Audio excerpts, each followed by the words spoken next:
بسم اللہ الرحمن الرحیم۔ دوستان محترم، آج انشاءاللہ العظیم اس سوال کے جواب میں کہ رمضان کیا ہے اور کیوں ہے، انشاءاللہ العظیم آپ کے سامنے کچھ معروضات پیش کی جائیں گی۔ قاری صاحب نے بڑی خوبصورت رہنمائی فرمائی ہے کہ اگر سوال کی صورت میں موضوع کو ڈیلیور کیا جائے تو زیادہ بہتر ہو جاتا ہے۔ تو رمضان کیا ہے، اس کی کیا حیثیت ہے؟ دوستان وقار، اگر اس کی حیثیت دیکھی جائے تو سارا سال الحمدللہ ہم اپنے نفس کو خوش کرنے کا سامان کرتے ہیں۔ رمضان کیا ہے؟ ایک مہینہ، کم از کم ایک مہینہ کے لیے اپنے رب کی رضا کے لیے جائز کاموں سے بھی رک جانا، کچھ مخصوص جائز کام جو ہیں ان سے بھی رک جانا، یہ رمضان کہلاتا ہے۔ یا یوں کہیے کہ رمضان جو ہے اپنے رب سے عشق اور محبت کے اظہار کا نام ہے۔ ہماری چیزیں ہماری اپنی ہونے کے باوجود بھی ہم ان کو نہ کھا سکتے ہیں نہ پی سکتے ہیں۔ اگر کوئی کہے بھی کہ بھئی چیزیں حلال ہیں، آپ کی اپنی جائز کمائی کی ہیں، آپ اس کے باوجود نہیں کھاتے، وجہ کیا ہے؟ تو ہم کہتے ہیں جی وجہ یہ ہے کہ ہمارا رب نہیں چاہتا۔ تو یہ اپنے رب سے محبت اور عشق کا اظہار ہے۔ تو کیا ہم ہی صرف یہ روزے رکھتے ہیں؟ تو اللہ تعالیٰ فرماتا ہے کہ یا ایھا الذین آمنوا کتب علیکم الصیام کما کتب علی الذین من قبلکم لعلکم تتقون۔ اے ایمان والو، روزے صرف تم پر فرض نہیں کیے گئے، تم سے پہلوں پر بھی فرض کیے گئے تھے۔ مقصد کیا ہے؟ تم پرہیزگار بن جاؤ۔ اب یہ آیت کریمہ سورہ بقرہ کی آیت نمبر 183 سے لے کے 187 تک 3 آیات تقریباً، اگر آپ 3-4 تقریباً آیات ہیں، اگر ان کا بغور مطالعہ کر لیا جائے، قرآن کریم پڑھ کے اس کا بغور مطالعہ کیا جائے اور اس کی تفسیر پڑھی جائے، تو اس میں رمضان المبارک کے بارے میں تفصیلی بیان موجود ہے۔ پورے قرآن کریم میں جتنا تفصیلی بیان یہاں روزوں کے بارے میں ہے، اتنا تفصیلی بیان کہیں ملتا نہیں ہے۔ تو رمضان المبارک کیوں ہے؟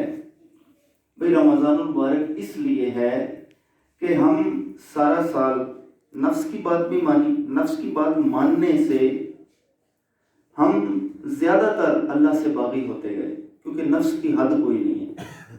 نفس آنکھوں سے بھی اپنی مرضی کی چیز دیکھنا چاہتا ہے، اگر کھلائیں تو اس کی بھی اپنی مرضی کی بات ہے۔ یہ ایک لاڈلا ضدی بچہ ہے کہ یہ چاہتا ہے کہ اس کو اپنی مرضی کا کھلایا جائے، اپنی مرضی کا پلایا جائے، اور جس حد تک یہ چاہتا ہے اس کو کھلاتے رہیں، پلاتے رہیں۔ لیکن اللہ تعالیٰ نے ہمیں یہ اس لیے دے دیا، یہ کیوں ہے؟ اس لیے دے دیا کہ اس کا جو ضدی پن ہے اس کو کنٹرول کیا جا سکے۔ دوستو، انسانوں کے نا ایک طرف نفس ہے اور ایک طرف شیطان ہے، اور یہ دونوں طاقتیں اتنی شدید اور اتنی پاورفل ہیں کہ ایک مکہ اللہ کے بندے کو پڑتا ہے نا شیطان کی طرف سے، وہ گرتا ہے، پھر اٹھ کے اللہ کی اطاعت میں چل پڑتا ہے۔ دوسرا مکہ نفس کی طرف سے پڑتا ہے، وہ گرتا ہے، پھر اللہ کی اطاعت کی طرف چل پڑتا ہے۔ اور اس کا اس انداز میں اپنے رب کی طرف بڑھنا اللہ کو بڑا ہی محبوب کہ یہ گرتا ہے پھر اٹھتا ہے، گرتا ہے پھر اٹھتا ہے، اور میری اطاعت کو ڈھونڈنے کی کوشش کرتا ہے۔ یہ اللہ کو بڑا پسند ہے۔ دوستان وقار، ہم اپنی چیزیں ہونے کے باوجود کیوں نہیں کھا سکتے؟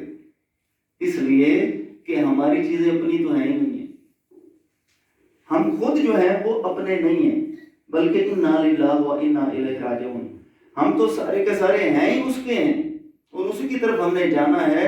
تو یہ کھانے پینے والی جو چیزیں ہیں یہ ہماری کب سے ہونا شروع ہو گئی، ان پر بھی اسی کا حق ہے۔ وہ کھانے سے پاک ہے، وہ پینے سے پاک ہے، لیکن اصل میں مالک وہی ہے۔ قرآن کریم میں سورہ الفاتحہ کے اندر تو ہے نا، مالک یوم الدین، وہ مالک ہے یوم الدین کا، لیکن اگر آگے مزید بڑھیں تو وہ ہر چیز کا مالک ہے، ہر چیز کا مالک ہے۔ یعنی جس لفظ پر چیز کا اطلاق ہو سکتا ہے نا، شے کا اطلاق ہو سکتا ہے، اللہ اس کا مالک ہے۔ تو اس لیے ہماری اپنی ملکیت کوئی نہیں ہے۔ دوستانی وقار، دیکھیے رمضان المبارک میں الحمدللہ ہم جن کاموں سے رکتے ہیں ایک تو یہ کہ کھانا پینا. اب کھانے پینے میں ہم نے یہ احتیاط ضرور کرنی ہوتی ہے کہ سحری کی جو اذان ہوتی ہے نا، یعنی فجر کی جو اذان ہوتی ہے، فجر کی اذان کا ٹائم اور ہے اور کھانا پینا چھوڑ دینے کا ٹائم اور ہے. یہ تقریباً 6 منٹ کا گیپ بنتا ہے. یعنی جہاں پہ لکھا ہوا ہے جی صبح صادق، صبح صادق سے تقریباً 6 منٹ پیچھے کھانا پینا چھوڑ دینا چاہیے. اسی طرح جب غروب آفتاب کی باری آتی ہے تو غروب آفتاب کی بھی جب تک تسلی نہ ہو جائے تب تک کھانا نہیں شروع کرنا چاہیے. اللہ کے نبی علیہ السلام کا معمول مبارک تھا کہ جب افطاری کا وقت آتا تو ایک بندہ بلند مقام پر جا کر سورج کو دیکھتا. ایسا نہیں ہے کہ ہم نیچے گلی میں دیکھیں جی اب سورج نظر نہیں آ رہا، تو وہ تو آگے گھر ہوگا، بلڈنگز ہوگی، تو اس وجہ سے سورج نظر نہیں آ رہا. اللہ کے نبی علیہ السلام بلندی پر بندے کو کھڑا کرتے کہ اب سورج جو ہے اس کا غروب ہونا یہ یقینی ہو گیا ہے، تب روزہ کھول دیا جاتا. تو یہ اللہ کے نبی علیہ السلام کا طریقہ تھا. اب اس میں جائز کاموں سے بھی ہم رکے، کس لیے؟ اللہ کے لیے. تو اللہ ہمیں جزا کیا دے گا؟ اللہ فرماتا ہے، حدیث قدسی ہے، بلکہ اللہ کے نبی علیہ السلام کے ذریعے سے یہ اللہ کا فرمان ہم تک پہنچا.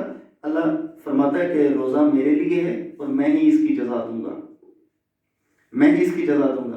اور ایک جگہ پہ ہے کہ روزہ دار کے لیے 2 خوشیاں ہیں، ایک افطار کے وقت اور ایک رب کے دیدار کے وقت. اب روزہ جو ہے اس کی جزا اللہ تعالیٰ دے گا. وجہ کیا ہے؟ حالانکہ ہر کام کی جزا تو اللہ ہی نے دینی ہے، اور کس نے دینی ہے؟ یہاں تک کہ درود پاک ہم اپنے محبوب کریم علیہ السلام پر پڑھتے ہیں، لیکن اس کی جزا بھی اللہ ہی دے گا. یہ کیا معاملہ ہے کہ روزے کی جزا اللہ فرماتا ہے کہ میں دوں گا؟ دوستانی ذی وقار، اصل بات یہ ہے کہ روزے میں ہم نے اس کی ذات کی موجودگی کا اس انداز سے ہم نے اظہار کیا کہ اکیلے ہو کر بھی ہم کچھ نہیں کھاتے. ہم وضو کرتے ہیں، پانی پر ہمارا اختیار ہوتا ہے، کوئی ہمیں دیکھ نہیں رہا ہوتا، یہاں تک کہ ہم کلی میں بھی کوشش کرتے ہیں اتنا مبالغہ نہ کریں کہ گلے کے آگے پانی چلا جائے. ناک میں بھی اتنا مبالغہ نہ کریں کہ ناک سے ہوتا ہوا گلے تک پہنچ جائے. تو یہ سب ہے اپنے محبوب کریم یعنی اللہ تعالیٰ سے یہ محبت کا اظہار ہے. تو جب ہم اللہ سے محبت کا اظہار کرتے ہیں تو اللہ کی طرح محبت کا اظہار کرتا ہے. اس کا تو پھر چھوڑ دیں. الحمدللہ یہی وجہ ہے کہ جو اللہ سے محبت کرنے والے ہیں اللہ انہی کو مقامات دیتا ہے دنیا میں بھی اور آخرت میں بھی. کسی کو ولی بنا کر، کسی کو اپنا محبوب بنا کر، قطب، ابدال، غوث، قلندر، جتنے بھی عہدے ہیں یہ اللہ سے محبت کی بنیاد پر ہیں اور اس کے رسول صلی اللہ علیہ وسلم سے عشق، محبت اور اطاعت کا رشتہ استوار کرنے کی بنیاد پر ہے. اللہ تعالیٰ سے دعا ہے کہ اللہ تعالیٰ رمضان کریم ہمیں اس طرح گزارنے کی توفیق عطا فرمائے جس طرح اس کی اور اس کے محبوب کریم علیہ السلام کی رضا ہے. آمین. صلی اللہ علیہ وسلم.